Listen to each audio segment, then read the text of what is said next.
बिहार चुनाव लड़ने पर अड़ गए हैं हेमंत सोरेन और आरजेडी से भी जताई नाराजगी।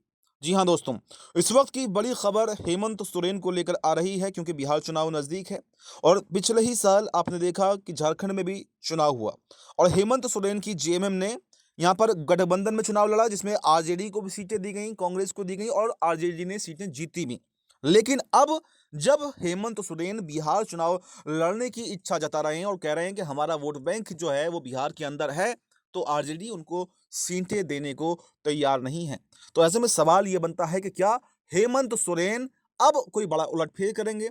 और अगर आरजेडी ने उनको सीटें नहीं दी, 12 से 15 सीटों पर चुनाव लड़ने की इच्छा हेमंत सोरेन जता चुके हैं, वो सीटें मांग रहे हैं, लेकिन आरजेडी किसी भी कीमत पर तैयार नहीं है। तो सवाल यह बनता है कि क्या हेमंत सोरेन को अगर सीटें नहीं मिली तो हेमंत सोरेन सभी सीटों पर चुनाव लड़ेंगे? और अगर सब सीटों पर चुनाव लड़ेंगे तो क्या वाकई आरजेडी कांग्रेस यानी इंडिया गठबंधन को नुकसान पहुंचाएंगे और इंडिया गठबंधन से बाहर भी जा सकते हैं?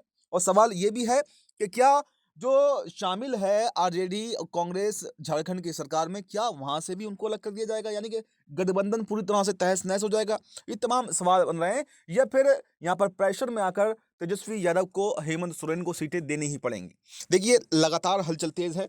कोई बयान तो अभी फिलहाल इस पर हेमंत सोरेन का नहीं आया है, लेकिन नाराजगी जरूर उन्होंने जाहिर किया है। तो अभी कुछ समय पहले तेजस्वी यादव से मुलाकात भी की थी, खुद उन्होंने मिलकर के इस बात पर चर्चा की थी, लेकिन उसका भी कोई नतीजा अभी तक निकला नहीं है। आरजेडी ने मना भी नहीं किया और हाँ भी नहीं किया, लेकिन टाल रही है। उनको वो सम्मान नहीं देना चाह रही है, क्योंकि अगर आरजेडी सबसे बड़ा दल इंडिया गठबंधन के अंदर बिहार के अंदर है, वो तो कांग्रेस को भी दरकिनार करना चाह रही है। ऐसे में कांग्रेस के साथ में भी सीट शेयरिंग का फॉर्मूला होगा, नहीं होगा, क्या होगा, हेमंत सोरेन को सीटें मिलेंगी या नहीं मिलेंगी, ये आने वाला समय ही बताएगा कि आखिर सीट शेयरिंग का फॉर्मूला एनडीए में तो बन नहीं पा रहा, लेकिन इंडिया में क्या बैठता है? क्या इंडिया में सब कुछ ठीक ठाक है या फिर इंडिया गठबंधन में अब फूट पड़ने वाली है? इस पूरे मुद्दे पर आपकी क्या राय है? आपकी जो भी राय हो कमेंट बॉक्स में ज़रूर बताएं और हमें दीजिए इजाज़त। नमस्कार।